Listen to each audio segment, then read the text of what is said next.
aside from the COMELEC ruling dito sa kaso ni Jesus Escudero, ano pa yung mga binabanggit yung dahilan for him, according to you, that's why he should be impeached? Well, explanation lang ganito, yung automated election system, we adopted that para yung pagbibilang at pagda-transmit maging seamless, one process. So, number one question, in the 2022 election, after the vote counting machines tallied the votes, the expectation under the law is it will go straight to the transparency servers. Ano nangyari?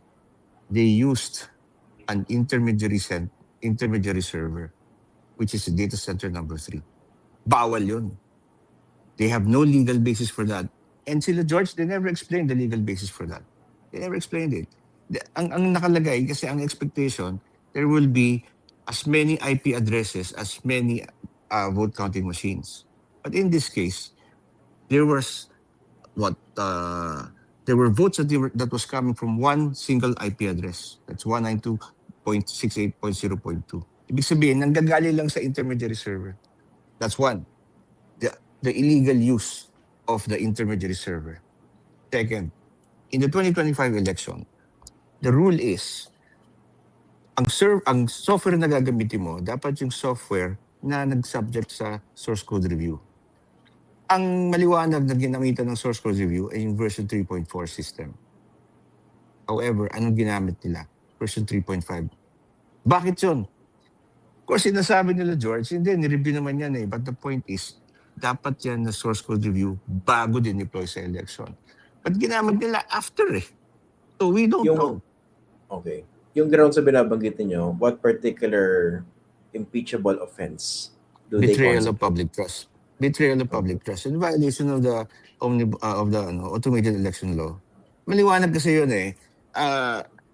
Nung bumoboto tayo ng manual, papasok ng balota, bibilangin ng mga teacher, iisa-isa yung gaganunin. Ang tagal nun. So gawin na, sabi natin, automate natin, OCR, babasahin ng computer yung balota. Got done. The second point is, padala mo yung balota doon sa canvasser. Doon nangyayari yung nakawa ng balota eh, di ba? So tinanggalan natin yung electronic. Okay. Pero ang sinabi ng batas, ang galing yung gumawa ng batas na yan eh. Sila Senator Dick Gordon gumawa niyan eh. Sabi nila, dapat dapat walang interception. Kasi nangyayari interception sa sa actual votes eh. So dapat wala sa vote counting machines, diretso sa server sa magka-canvas. Anong ginawa nila George Garcia? Ay hindi nila diniretso. Naglagay sila ng pagitna na server, which is prohibited by the law. Ngayon, sino magsasabi na tama yung lumabas doon sa intermediary server? Ito pinakamasakit ha. Kasi pwede mo sanang i-audit yung mga data na nanggaling sa vote counting machines papunta sa server, sa intermediary server nila. But they destroyed it. You can no longer audit it. What you can audit is the data coming from the intermediary server, no longer the data coming from the original vote counting machines. Binalangyan nila yung election. Okay. Ang madalas na matinig na paliwanag nila dyan, and how do you respond to this? This a random manual audit. Forgot the percentage, no? Pero yes, mataas, no? I think 9 out of 10 at least, no? Ako ano yung botong nakita sa mga vote counting machines using random manual audit? Yun naman yung resulta na binilang eh. So how do you controvert that? That doesn't answer the point. The question here is transparency. That's the fundamental principle of election law. Election law kasi is procedure eh. And if it's a procedural law, every step is sacred. Every step of the way is sacred. That's why yung batas, pag ginagawa nila yan, isa-isa, dapat ito mangyari, dapat ito mangyari. Dapat sundan yan eh. Yung example ko na rin, dito sa isang presinto, magkalaban tayo. Marvin Aceron, tinalo si Esguerra. Ang bilang nyo is, kunwari, 2,000. Ako nakuha ko 100. Ganun ako ka-unpopular. Okay? Pero yung na-transmit at binilang sa dulong-dulo, ganun din. So, did that actually tarnish the election kung pareho yung resulta? Well, ganito yan eh. Paano natin i-audit yun? Paano mo nalaman na yun yung natanggap mo? The point is, walang integrity kasi hindi dumaan sa procedure. Sige, okay, tama sa resulta. Ngayon, kung pababayaan mo ngayon, sa batas, kung pababayaan mo palagi may intermediary server, kung pababayaan mo palagi na ibang software na gagamitin, Maybe this year they will not cheat. What about next year? How sure are you that in the next election, when we allow this process of having an intermediary, the intermediary will not interfere with accounting? How sure are you? You cannot know, di ba?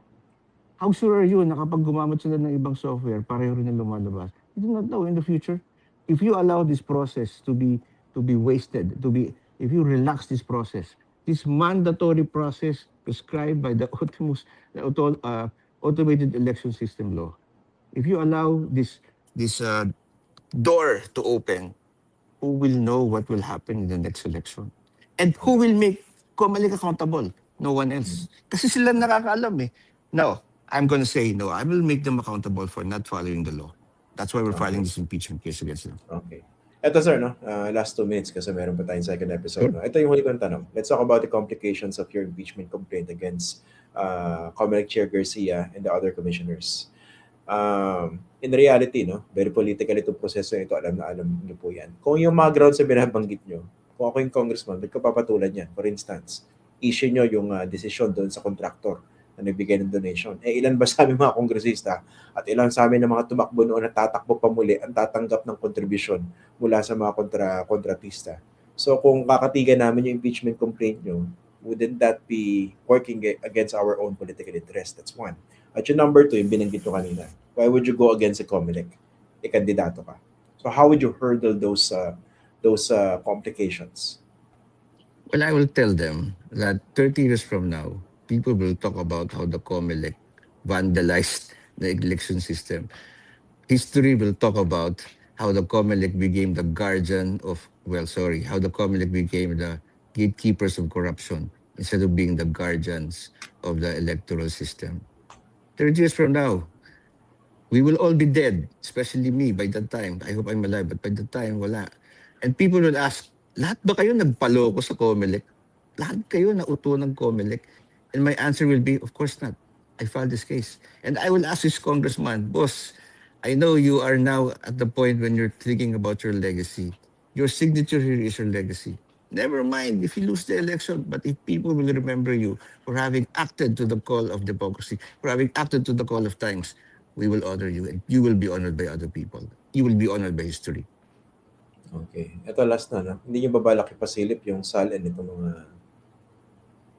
gusto nyo ma-impeach. Kasi kung meron kayo accusation ng bribery, hindi mo mako-compare yan sa kanilang mga SALN, ari-arian, for instance. Well, thank you for the suggestion. Di pa naman namin na-file to, and because other groups are going to join us, we might discuss that.